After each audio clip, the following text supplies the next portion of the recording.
Good morning. स्वागत है आपका कक्षा 10 सामाजिक विज्ञान। इसमें हम ज्योग्राफी पोर्शन चला रहे हैं। ज्योग्राफी पोर्शन के दूसरे अध्याय यानी कि वन और वन्य जीव संसाधन में आपका स्वागत है। चलिए आइए देखते हैं कि वन क्या है और वन्य जीव कैसे संसाधन के रूप में मानव के काम में आते हैं, मानव के सभ्यता को बचाते हैं और मानव को एक विशेष प्रकार की आर्थिक स्थिति प्रदान करते हैं। ये किस प्रकार की स्थितियां पैदा करते हैं, इनको हम लोग देख लेते हैं। भारत में बहुत सारी जगह पे आपको वन देखने को मिलेगा। ये वन किस प्रकार से संस्कृति और सभ्यता का विकास करते हैं, इस पर आपको थोड़ा सा विचार करते हैं कि वन के माध्यम से ही हमें ईंधन प्राप्त होता है। सबसे प्रारंभिक चीज ईंधन प्राप्त होता है, जलाऊ लकड़ी प्राप्त होती है, फर्नीचर के लिए लकड़ी प्राप्त होती है, सुंदर फर्नीचर के लिए लकड़ी प्राप्त होती है। और यही लकड़ी, यही पेड़ पर्यावरण के प्रदूषण से हमें बचाते हैं। पर्यावरण प्रदूषण के साथ घर में आप देखिए, घर में जितने भी संसाधन होते हैं या घर में जो सुंदर वस्तुएं होती हैं वो लगभग 70 से 80% लकड़ी की बनी होती हैं, वनों पर आश्रित होती हैं। तो आज हमारे जो टॉपिक है वो है वन और वन्य जीव संसाधन। वन्य जीव संसाधन में सबसे पहले हम देख लेते हैं कि भारत में लगभग 81,000 वन्य जीवन उपजातियां रहती हैं। कितनी रहती हैं? लगभग 81,000 वन्य जीवन उपजातियां रहती हैं। इनमें 47,000 वनस्पति उपजातियां हैं और इनमें 15,000 उपजातियां केवल भारतीय मूल की हैं।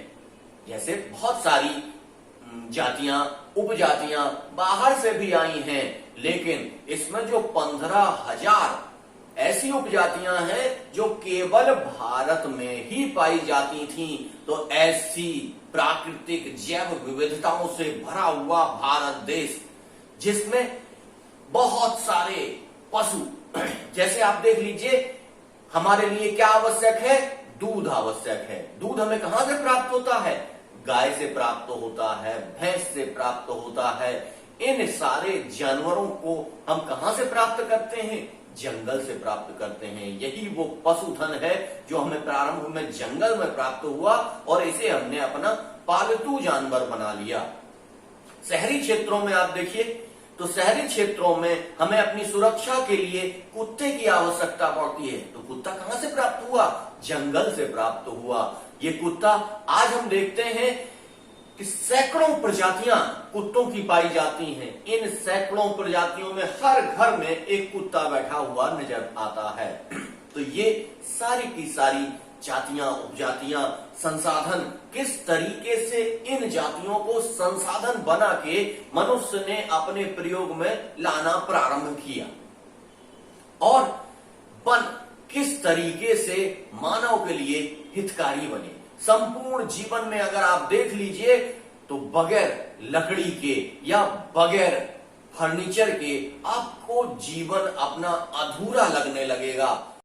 लकड़ी का फर्नीचर, लकड़ी हमें इतनी सुंदर दिखाई देती है कि उसके विकल्प के रूप में हम किसी अन्य फर्नीचर को स्वीकार नहीं कर सकते हैं। वैसे तो स्टील का भी फर्नीचर आ गया है, लेकिन लकड़ी के सामने उसकी सुंदरता बहुत कम हो जाती है। इसलिए हम फर्नीचर के रूप में केवल लकड़ी को ही स्वीकार करते हैं। और लकड़ी हमें कहां से प्राप्त होती है? वन से प्राप्त होती है। तो हमारी सभ्यता के विकास के लिए वन बहुत आवश्यक है। एक तो ये प्राकृतिक पर्यावरण को शुद्ध रखते हैं, वर्षा को नियंत्रित करते हैं और अन्य तरह की पारिस्थितिक गड़बड़ियों को भी ये दूर करते हैं। उसके साथ साथ ये मानव की आवश्यकताओं को भी दूर करते हैं। मानव और वन एक दूसरे से जुड़े हुए हैं। यदि वन को हटा दिया जाए तो मानव की आवश्यकताएं पूरी नहीं हो सकती हैं या मानव के जीवन के बारे में सोचा भी नहीं जा सकता है। लेकिन आज की स्थितियां ऐसी हो रही हैं कि वन कटते चले जा रहे हैं। विकास की अंधी दौड़ में हम वनों को काट रहे हैं, वनों का क्षेत्र कम करते चले जा रहे हैं। जब वनों का क्षेत्र कम हो जाएगा तो ये वन्य जो जीव हैं, जो वन्य संसाधन हैं, ये वन्य जीव संसाधन भी कम होते चले जाएंगे और जिससे कि हमें अपने जीवन यापन में बहुत कठिनाई होगी। जैसे वन्य जीवों के साथ साथ जो वन्य वनस्पतियां होती हैं वो हमारे लिए बहुत महत्वपूर्ण होती हैं। वन की जो वनस्पतियां हैं उन वनस्पतियों से ही आधे से ज्यादा जड़ी बूटियां हमारे बीमारियों में लाभकारी होती हैं। बाबा रामदेव इन्हीं जड़ी बूटियों के साथ पूरा का पूरा स्वास्थ्य का मिशन चलाए हुए हैं, इन्हीं हिमालयी जड़ी बूटियों के ऊपर। लेकिन इनकी स्थितियां क्या हैं? वन कटते जा रहे हैं, सड़कें बन रही हैं। विकास की इस अंधी दौड़ में इन जड़ी बूटियों को काटा जा रहा है, इनकी क्षति पहुंचाई जा रही है, इनको नुकसान पहुंचाया जा रहा है। तो ये पूरी तरीके से विलुप्त होने की स्थिति में आ गई हैं। ऐसी स्थिति में आ गई हैं कि बहुत सारी जड़ी बूटियां, बहुत सारे जीव जंतु अब पूरी तरीके से विलुप्त हो गए हैं, दिखाई नहीं देते हैं। ऐसे विलुप्त हुई चीजों को हम लोग देख लेते हैं। एक अनुमान है, एक रिसर्च आई थी, उस रिसर्च में कहा गया था कि लगभग 10% वनस्पतियां तथा 20% स्तनधारियों की जो प्रजातियां हैं वो लुप्त होने के कगार पर हैं या लुप्त हो गई हैं। इनमें सबसे महत्वपूर्ण है एशियाई चीता, गुलाबी सिर की बतख, पहाड़ी कोयल और चित्तीदार उल्लू, जो आज हमको कहीं भी दिखाई नहीं देते हैं, ये विलुप्त हो गए हैं। तो सोचिए पर्यावरण पे किस तरीके का असर हो रहा है कि ये इतने बड़े बड़े जीव भी नष्ट हो गए हैं। चीता जैसा बड़ा जीव नष्ट हो गया है जो अब नहीं मिल रहा है। एक बहुत बड़ी संख्या है जो ये विलुप्त होते चले जा रहे हैं। इनको देख लीजिए कौन कौन विलुप्त होते चले जा रहे हैं। स्तनधारियों की लगभग 79 प्रजातियां, यानी कि स्तनधारियों की लगभग 79 प्रजातियां, पक्षियों की 44 प्रजातियां, सरीसृप की 15 प्रजातियां और जल स्थलचरों की 3 प्रजातियां लुप्त होने के कगार पे हैं। कुछ तो लुप्त हो गई हैं, कुछ एकदम लुप्त होने के कगार पर हैं। ऐसी स्थितियों में वन और वन्य जीव संसाधन को हमें बचाने की आवश्यकता हो रही है। कहीं ना कहीं सिलेबस में ये जो आपका पाठ रखा गया है तो ये इसीलिए रखा गया है कि आप अपने वन तथा वन्य जीव संसाधनों की तरफ ध्यान दें। अगर आप ध्यान नहीं देंगे, अगर आप पढ़ेंगे ही नहीं, आपको जानकारी नहीं होगी, तो इस विकास की अंधी दौड़ में आप इनका नुकसान करते चले जा रहे हैं और ये विकास नहीं, ये विनाश की ओर एक कदम है। निश्चित तौर से आप विकास की दौड़ में दौड़ रहे हैं, लेकिन आपको ये नहीं पता कि आप इस लंबी दौड़ में दौड़ते तो चले जा रहे हैं, लेकिन कहीं ना कहीं ये आपको विनाश की ओर ढकेल रहा है।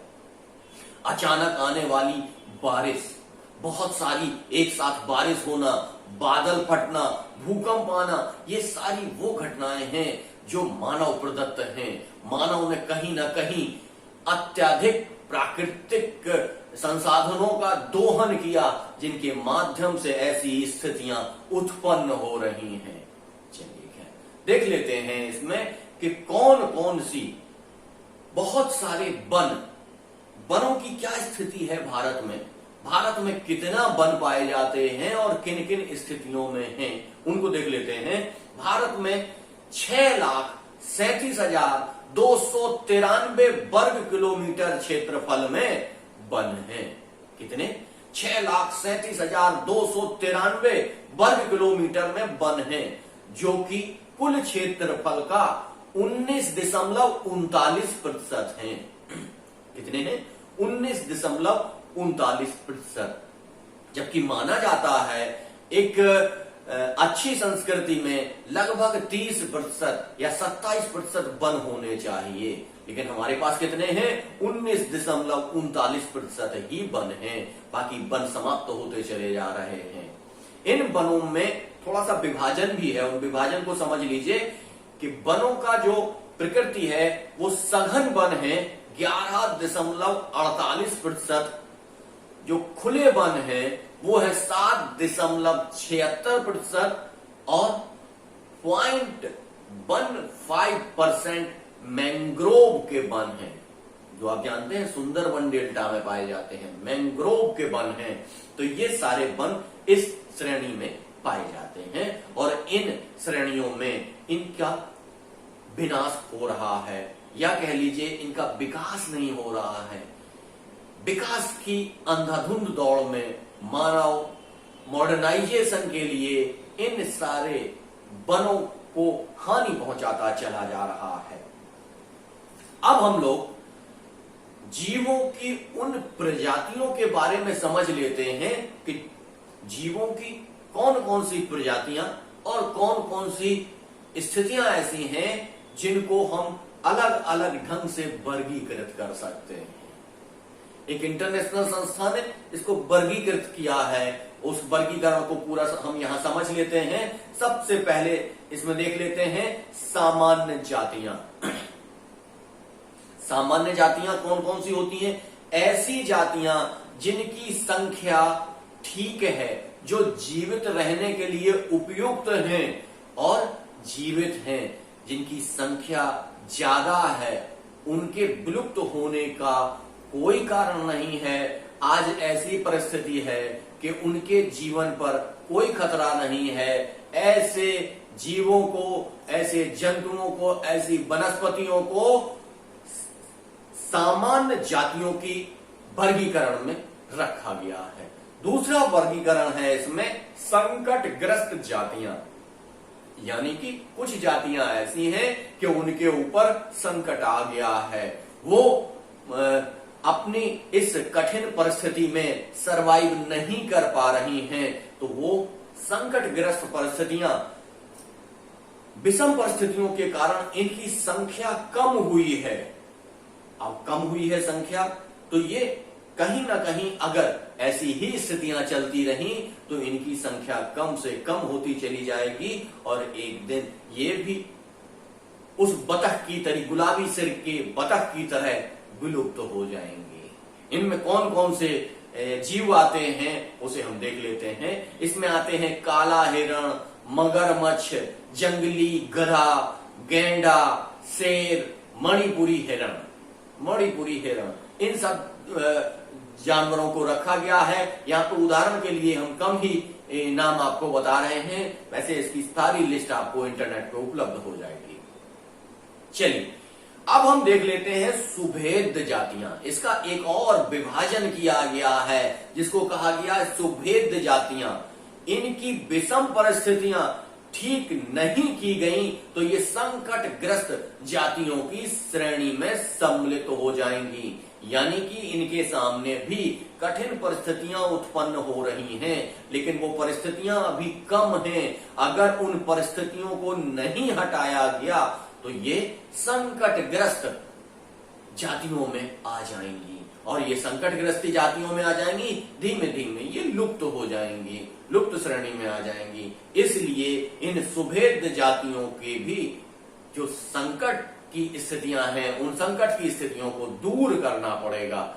अब आइए देख लेते हैं कि इनमें कौन कौन सी जातियां आती हैं। इनमें आती है नीली भेड़, एशियाई हाथी और गंगा की डॉल्फिन। डॉल्फिन जो आपने देखी होगी, जितना भी हम टीवी में डॉल्फिन देखते हैं, ये डॉल्फिन हमें समुद्री डॉल्फिन दिखाई देती है, लेकिन गंगा में भी डॉल्फिन पाई जाती है और ये सुभेद श्रेणी की जातियों में पाई जाती है। ये कहीं ना कहीं कठिन परिस्थितियों से जूझ रही है। गंगा में जो पर्यावरण प्रदूषण हो रहा है, जल का प्रदूषण की संख्या बढ़ रही है, इससे इन डॉल्फिनों की संख्या कम होने की संभावना बनी हुई है। इन कम होती डॉल्फिनों को बचाने के लिए कहीं ना कहीं गंगा की सफाई पर ध्यान देना होगा। गंगा में प्रदूषण को कम करना होगा।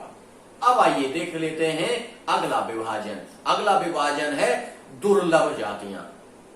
दुर्लभ जातियां ऐसी जातियां जो किसी विशेष क्षेत्र में ही प्राप्त होती हों, या कह लीजिए जो बहुत कम हो, बहुत कम दिखाई देती हों, ऐसी जातियों को दुर्लभ जातियां कहते हैं। बहुत रेयर पाई जाती हैं ये, इसलिए इनको दुर्लभ जातियां कहते हैं।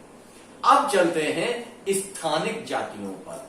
अब स्थानिक जातियां कौन कौन सी हैं कि अलग अलग क्षेत्रों में पाए जाने वाली जातियां जो उसी क्षेत्र में मिलती हैं, उन जातियों को हम क्या कहते हैं? स्थानिक जातियां। जैसे इसमें सबसे पहले हम लोग देख लेते हैं अंडमानी टील। अंडमान की में जो टील पाई जाती है वो। दूसरी है निकोबार का कबूतर। निकोबार का कबूतर केवल निकोबार में पाया जाता है। अंडमानी टील केवल अंडमान में पाई जाती है। अंडमानी जंगली सुअर भी केवल अंडमान में पाया जाता है। और अरुणाचल के मिथुन भी केवल अरुणाचल में पाए जाते हैं। यहां एक क्वेश्चन आता है कि मिथुन क्या होता है? मिथुन क्या होता है, इसको आप कमेंट सेक्शन में कमेंट करके हमको बताइए, क्योंकि सारी चीजें अगर हम आपको बताते चले जाएंगे तो आप में खोजने की प्रवृत्ति समाप्त हो जाएगी। इसलिए आपको बीच बीच में एक आध क्वेश्चन देते हैं कि आप उनको देखिए और समझते हुए हमको कमेंट करके ये बताइए कि वो चीज क्या है। इस तरीके से हम ये जातियां देखते हैं। अब सबसे लास्ट में देख लेते हैं लुप्त होने वाली प्रजातियां, या जो प्रजातियां लुप्त हो गई वो कौन कौन सी हैं। अब हमको कैसे पता चला कि वो लुप्त हो गई हैं? लुप्त होने वाली प्रजातियों के आवास जगह जगह पर निर्धारित थे कि ये जातियां इन इन जगहों पर पाई जाती हैं। उनके आवासों पर जाकर जब देखा गया तो वो अपने आवासों में अनुपस्थित मिली। आवासों में अनुपस्थित मिलने के कारण फिर उनकी खोजबीन की गई तो वो कहीं पर भी नहीं मिली। तब उनको लुप्त प्रजातियों की श्रेणी में रखा गया और माना गया कि ये जनजातियां अब समाप्त हो गई हैं, ये वनस्पतियां अब समाप्त हो गई हैं, ये अब इस संसार में नहीं पाई जाती हैं। देख लेते हैं वो कौन कौन सी हैं। सबसे पहले इसमें एशियाई चीता, जो हमने पहले बताया था, एशियाई चीता, गुलाबी सिर वाली बतख, ये सारे जो जीव हैं वो अब समाप्त हो गए हैं, लुप्त हो गए हैं। अब ये आपको देखने को नहीं मिलते। ये तो हमने आपको बताया जीवों के बारे में। अब हम देख लेते हैं कि हमारे जो वन हैं वो किस तरीके से कम होते चले जा रहे हैं, इसका क्या कारण था और किन स्थितियों में वन जो हमारे यहाँ लगभग 33 से 35% पाए जाते थे, अब ये इतने कम क्यों हो गए हैं, इनकी स्थितियां क्यों कम रह गई हैं। तो सबसे पहले इसे दो भागों में विभाजित करके देख लेते हैं। नंबर 1, औपनिवेशिक शासन, यानी कि ऐसा शासन जब हम गुलाम थे, अंग्रेजों के गुलाम थे, उस समय से ये चीजें प्रारंभ हुई। अंग्रेजों की गुलामी के समय में अंग्रेजों ने आकर यहाँ पर विकास करने की कोशिश की और विकास में उन्होंने देखा कि जहां पर कम पैसा लग रहा है और अधिक संसाधनों का नुकसान हो रहा है, तो उन्होंने नुकसान को नहीं देखा, कम पैसे को, अपने पैसे को बचाया और विकास उस जगह कर दिया। जैसे रेलवे लाइन बिछाने में बहुत सारी जगह उन्होंने रेलवे लाइन बिछाई, लेकिन रेलवे लाइन के सर्वे के लिए उस समय इतनी सारी चीजें नहीं थी, तो सर्वे उन्होंने वहीं दिल्ली में बैठ के सर्वे कर लिया और सर्वे करने के पश्चात उन्होंने वहां से लाइन बिछा दी। लाइन बिछाने पे बहुत सारे जंगलों को काटा गया, बहुत सारे जंगली जीवों का नुकसान हुआ।